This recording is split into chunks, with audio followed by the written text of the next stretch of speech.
Everyone, मैं विकास चांगड़ा वीकेसी classes में आप सभी का स्वागत करता हूं। आज का जो टॉपिक है अपना वो एग्ज़ाम व्यू के अकॉर्डिंग बहुत ही इम्पोर्टेंट टॉपिक है। कई बार ये एग्ज़ाम के अंदर रिपीट हुआ है। ठीक है, मिनिमम 3 नंबर से लेकर ये 5 नंबर तक पूछा जाता है।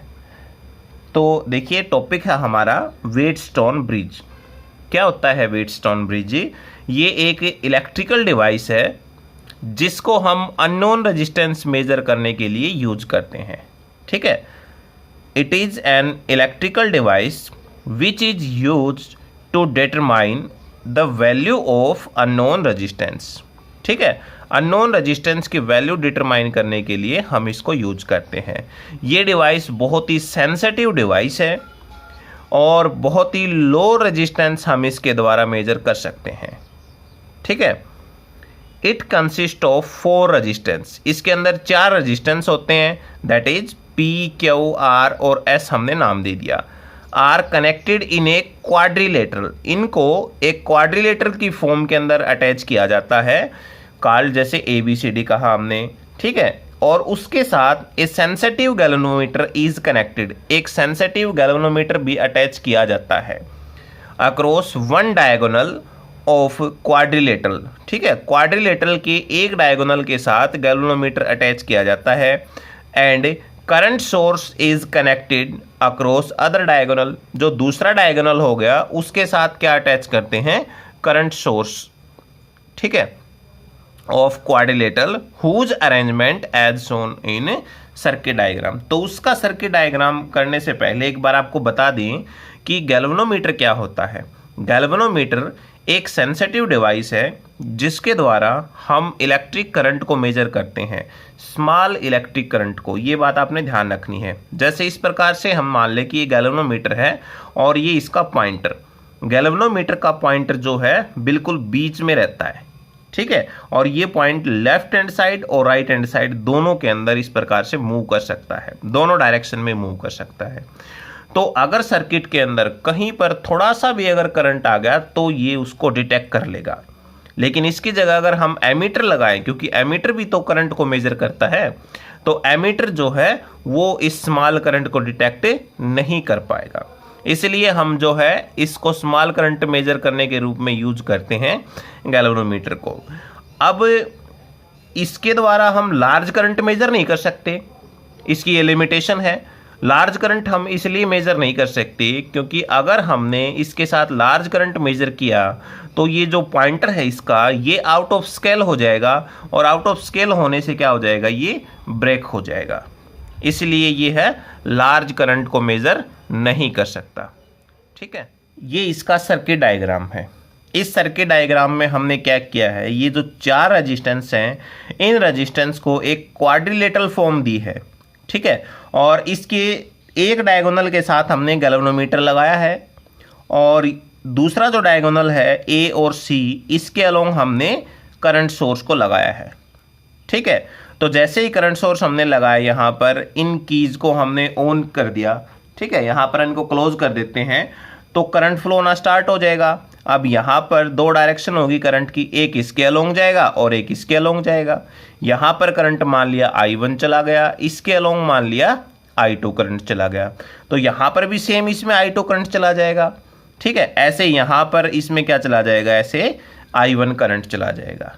ठीक है, तो देखिए, bye selecting value of P and Q and adjust value of R। ठीक है, P और Q की वैल्यू सेलेक्ट करके हम R की वैल्यू एडजस्ट कर सकते हैं व्हेन की K1 and K2 are close. जब हम K1 और K2 को क्लोज करते हैं such that no deflection produce in galvanometer, और उस टाइम यदि गैल्वेनोमीटर के अंदर कोई भी डिफ्लेक्शन नहीं होती है तो उस कंडीशन को हम कहेंगे बैलेंस कंडीशन। और उसका मतलब ये है जो B और D पॉइंट के ऊपर पोटेंशियल है वो सेम पोटेंशियल होगा। That means the potential at point B and D is same and such condition is called balance condition. Of Wheatstone bridge. तो ये क्वेश्चन पूछ लिया जाता है कि बैलेंस कंडीशन कौन सी होती है व्हीटस्टोन ब्रिज की। तो उसमें आपने क्या बताना है कि जब हमारे पास गैल्वेनोमीटर के अंदर कोई भी डिफ्लेक्शन शो नहीं होती है, जब हम दोनों कीज को क्लोज कर देते हैं, तो वो कंडीशन क्या कहलाएगी, बैलेंस कंडीशन कहलाएगी व्हीटस्टोन ब्रिज की। अब जो हमारे पास किरचॉफ वोल्टेज है, किरचॉफ वोल्टेज रूल या लूप रूल जिसे बोलते हैं, वो अप्लाई करते हैं इस सर्किट पर और फिर हम फाइंड करते हैं अननोन रेजिस्टेंस से क्या हो जाएगा। तो देखो उसको, पहले हमारे पास लूप है, इसको ले लेते हैं ए बी डी ए, ठीक है, for close loop A B D A. जो A B D A loop है, ये वाली यहां से इस प्रकार, यहां और ये, इस लूप के अंदर हम किरचॉफ रूल अप्लाई करते हैं। तो देखिए यहां से इस प्रकार चला तो करंट कौन सा होगा यहां पर I1 और इसके रिस्पेक्टिव रेजिस्टेंस P। तो क्या हो जाएगा, टोटल ईएमएफ हमारे पास किसके इक्वल होता है, product of current and resistance के। तो क्या हो जाएगा PI1। फिर यहां से इस प्रकार चला और यहां होता हुआ इस प्रकार आ गया, यानी ये डायरेक्शन अपोजिट हो गई हमारे पास और करंट है इस प्रकार से। यानी लूप हमने कौन सी ली है, A B D A loop तो हमने ये ले लिया, हम लूप के अकॉर्डिंग ऐसे चल रहे हैं लेकिन डायरेक्शन अपोजिट है। तो क्या हो जाएगा, नेगेटिव का कौन सा हो जाएगा, RI2 और किसके इक्वल, 0 के इक्वल। क्यों, क्योंकि ईएमएफ कितना हो जाएगा, 0 हो जाएगा जब हमारे पास बैलेंस कंडीशन है ये। तो PI1 इज इक्वल टू हो जाएगा RI2 के बराबर हो जाएगा। इसको इक्वेशन फर्स्ट दे देते हैं। अब दूसरी लूप के ऊपर हम अप्लाई करते हैं, फॉर क्लोज्ड लूप BCDB, ठीक है, BCDB इस लूप के ऊपर हम अप्लाई करते हैं। तो देखिए B से हम C पर जा रहे हैं, तो ये डायरेक्शन होगी हमारे पास, सेम डायरेक्शन है, resistance Q1, respective current I1। तो क्या हो जाएगा यहाँ पर Q और I1 और यहाँ से ये इस प्रकार जाएगा, ये डायरेक्शन हो जाएगी यहीं पर, B से C पर आए, C से यहाँ डायरेक्शन अपोजिट हो गई, तो इसका मतलब नेगेटिव हो जाएगा, S से I2 हो जाएगा इज इक्वल टू 0 के बराबर। तो इनको अलग अलग कर लो, Q I1, इसको दूसरी साइड लेके जाएंगे तो S से I2 हो गया, इक्वेशन नंबर सेकंड हो गई। फर्स्ट को सेकंड से डिवाइड करवा देते हैं, डिवाइडिंग फर्स्ट बाय सेकंड। तो देखिए फर्स्ट कौन सी हमारे पास है, फर्स्ट है ये PI1 माइनस R, यानी इक्वल टू ये ले लेते हैं RI2, डिवाइड में सेकंड है QI1 और ये हो जाएगा S से I2 हो जाएगा, ठीक है। I1 से I1 कट गया, I2 से I2 कट गया, क्या बच गया आपके पास, P/Q is equal to R/S। तो ये जो हमारे पास रिलेशन आया है P/Q is equal to R/S, यहाँ से हम अननोन रेजिस्टेंस फाइंड कर सकते हैं। S हमारे पास अननोन रेजिस्टेंस था, तो S की वैल्यू अगर हम यहाँ से कैलकुलेट करें तो किसके इक्वल हो जाएगी, ये आपके पास हो जाएगा RQ डिवाइड बाई P के बराबर, ठीक है। इस प्रकार से हम अननोन रेजिस्टेंस फाइंड कर सकते हैं। अब बात करते हैं सेंसिटिविटी ऑफ व्हीटस्टोन ब्रिज।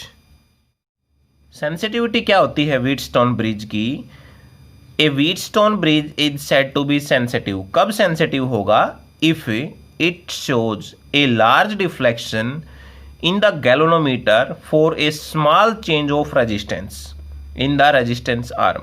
यानी जब हम रेजिस्टेंस आर्म के अंदर स्मॉल चेंज करते हैं, ठीक है, तो इस वजह से गैल्वेनोमीटर के अंदर लार्ज डिफ्लेक्शन शो होती है। जो लार्ज डिफ्लेक्शन शो होती है उस टाइम हम कहेंगे कि व्हीटस्टोन ब्रिज है वो सेंसिटिव है। और इसकी सेंसिटिविटी जो है किन किन फैक्टर पर डिपेंड करती है, तो दो फैक्टर हैं। पहला फैक्टर क्या कहता है, relative magnitude of resistances in the four arm of the bridge, the bridge is most sensitive when all the 4 resistances are of the same order. यानी मैक्सिमम सेंसिटिविटी कब होगी, जब हमारे पास ब्रिज के अंदर चारों रेजिस्टेंस जो है वो सेम ऑर्डर के होंगे। और दूसरा जो फैक्टर है वो है relative position of battery and galvanometer.